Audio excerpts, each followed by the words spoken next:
Very smooth. Very quiet ride.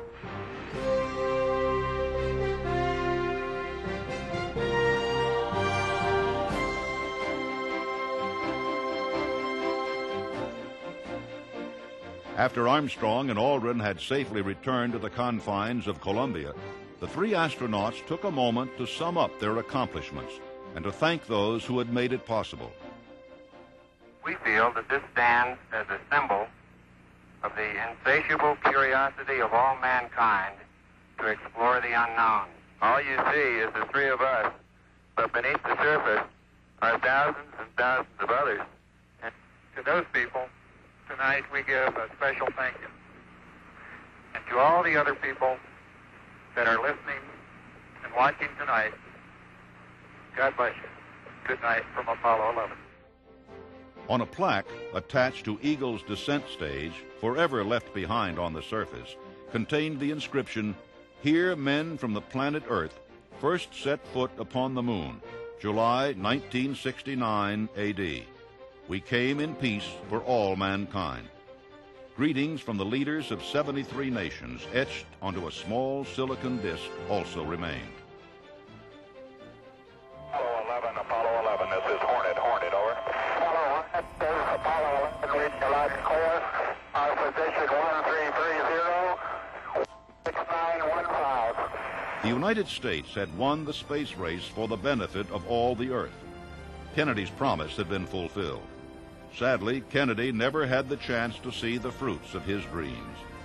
Gone too were several American and Soviet spacemen, including Yuri Gagarin, who had perished 16 months earlier in a jet accident during a training mission. Armstrong and Aldrin had placed Soviet medals and an Apollo 1 patch on the moon in honor of these pioneers. The men who changed the way we looked at the universe also changed the way we looked at them. They will always be the men who got there first. None ever flew in space again. Buzz Aldrin returned to military service in 1971. Neil Armstrong resigned from NASA to assume a professorship at the University of Cincinnati.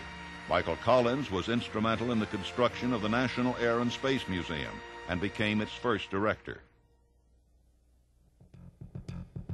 6, 5, 4, 3, 2, 1, 0. All engines running. Commit.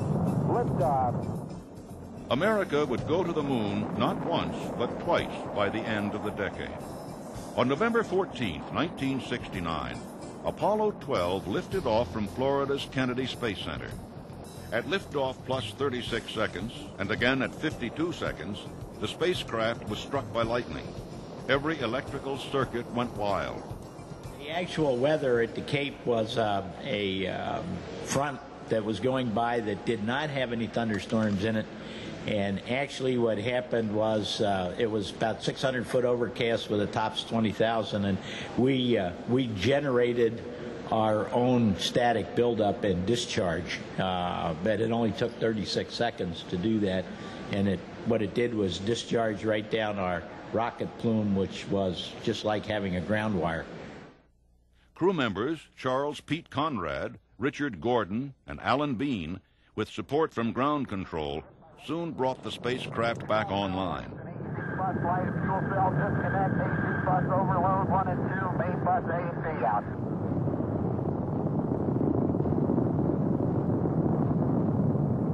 Okay, we're all organized again, Ken. We've had a couple of cardiac arrests down here too, Pete.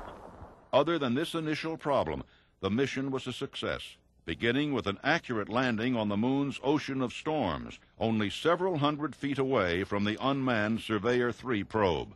The primary purpose of Apollo 12, in addition to landing on the moon, was to perform what we call a precision landing.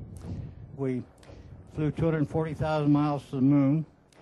We landed on the rim of a crater that contained the Surveyor 3 spacecraft that had been in that crater for some 2.5 years. So 240,000 miles later, we landed on the rim of a 600-foot crater, and that's not bad Kentucky windage, I'd say.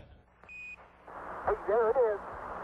There it is. Son of a gun, right down the middle of the road. Outstanding. 42 degrees, Pete. Hey, it's started right from the center of the crater. Look out. back there. I can't believe it. Amazing. Fantastic. 42 degrees, dude. Just keep slide it in. Coming down at about 99 feet a second. You're looking good. Traffic Houston, go for landing. Over one. Roger, Okay, Roger. 40 degrees, LTD, Pete. 40 That's degrees. So fantastic, I can't believe it. 9%, you're looking good. The surveyor probe Apollo 12 was landing near was one of 5 such machines that had measured and mapped the moon's surface for NASA. Coming down at 4, you're looking good. 50 feet coming down. Watch for the dust. 40 coming down at 2. Looking good. Watch the dust. Coming down at 2 feet. You got plenty of gas, dude. Hang in there. 30 seconds. 18 feet coming down at 2. He's got it made. Come on in there. 24 feet. Contact light. Roger, copy contact. Pro. Yeah, pro. That's what I see sitting on the side of the crater. Real surveyor, huh? Real surveyor, yes, sir. Does that look neat? It can't be any further than 600 feet from here. Conrad and Bean left the lunar module Intrepid twice during their 31.5-hour stay, again to collect rock and soil samples and set up scientific equipment, including machines capable of measuring seismic activity. They also ventured twice as far from the LEM as Armstrong and Aldrin had and retrieved pieces of the surveyor craft. On November 21st, 1 week after liftoff, Intrepid docked with Richard Gordon in the command module Yankee Clipper.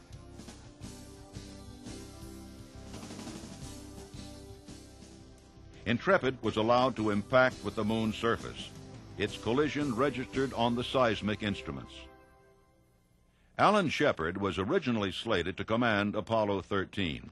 Shepard hadn't flown since 1961, when he became the first American in space. He had developed an inner ear disorder that had grounded him. Shepard fought back, endured complicated surgery to correct the problem, and was scheduled for Apollo 13, when NASA officials decided he needed more training. Jim Lovell would go in his place. Lovell jumped at the chance to return and actually land on the moon after his lunar orbit experience during Apollo 8. The circumstances seemed fitting. Lovell had become part of Apollo 8 by swapping places with Michael Collins, who had undergone surgery to remove a bone spur on his spine. Now he was changing places again. Lovell's crew included lunar module pilot Fred Hayes and command module pilot John Swigert. Swigert was another switch, a replacement for Thomas Ken Mattingly, who had been exposed to German measles. The random arrangements that determine most missions, in this case, placed these 3 men on the most dangerous flight of Apollo. Clock start, flight. Roger. Start to go, all engines. Roger. Okay, Fido, how's it look? Looks good here, flight. Good agreement. Okay, Booster, how do you look? That's one C looks good, flight. Okay, Capcom, we go you on the ground. Okay, we go at 1, Capcom. Get relieving, flight. Roger. The final, near-fatal substitution was a faulty liquid oxygen tank that had been originally scheduled to be placed aboard Apollo 10. No one knew it was a bomb waiting to go off. This is the crew of Apollo 13, wishing everybody there a nice evening, and we're just about ready to close out our inspection of Aquarius and get back to a pleasant evening at Odyssey. Good night. 3 days out, on April 13, 1970, following a transmission from the crew, a short circuit caused by a wrong voltage thermostat switch occurred. The oxygen tank exploded, tearing a hole in the service module. In the command module Odyssey, a warning light